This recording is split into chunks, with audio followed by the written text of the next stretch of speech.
La finalité de Dieu, c'est la gloire. Et nous avons besoin d'être intelligents, de comprendre de quoi il est question lorsque nous parlons de la gloire. Le Seigneur a ses manières de faire et ses moyens pour agir, et nous devons les connaître si nous voulons être en harmonie avec le Seigneur dans tout mouvement qu'il se propose de réaliser. Quand Dieu intervient pour aller plus loin dans le sens de son divin dessein, il fait précéder ce mouvement en introduisant premièrement un instrument, et par cet instrument, il donne à son peuple une nouvelle compréhension de sa gloire. C'est une déclaration qui demandera à être vérifiée et confirmée. Mais la finalité de Dieu en toute chose, c'est la gloire. Ne faites pas d'erreur dans ce domaine. Si vous voulez savoir en chaque chose ce que Dieu recherche et vers quoi il tend, et cela englobe d'innombrables détails dans tous les domaines, que ce soit dans la vie personnelle ou la vie corporative, et même par rapport aux nations qui nous entourent, la réponse, c'est que la finalité de ce que Dieu veut, c'est la gloire. Ceci étant, il doit être clair qu'il établit toujours ce principe au début de chaque nouveau mouvement. Il établit comme ce qui gouverne la mesure ou le mouvement de ce qu'il entreprendra. Tout va être gouverné par cette finalité et conduira chaque nouveau commencement. Cela peut paraître un peu difficile à saisir.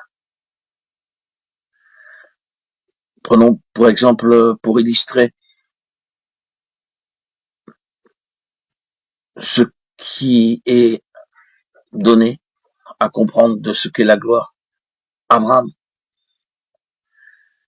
Nous sommes tous d'accord pour dire que lorsque Dieu appela Abraham pour qu'il sorte de Our en Chaldée et qu'il le sépara pour qu'il soit à lui, c'était un nouveau mouvement de Dieu. Il n'y a aucun doute à ce sujet.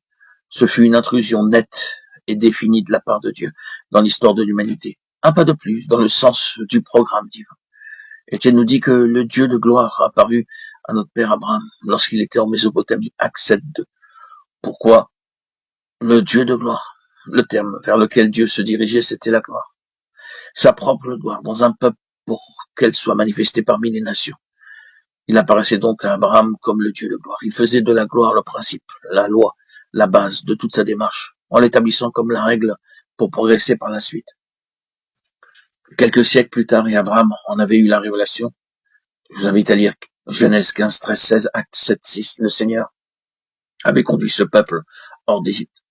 Il l'amena au Sinaï, et là, il changea une multitude de désorganisés en une nation. À partir du Sinaï, ce fut un nouveau départ. Par la loi, le témoignage et la révélation donnée sur la montagne, le peuple fut constitué en une nation. Et ce fut fait dans la gloire. Moïse monta sur la montagne, vit le Dieu de gloire, et redescendit, ayant cette gloire sur son visage. Dieu nouveau.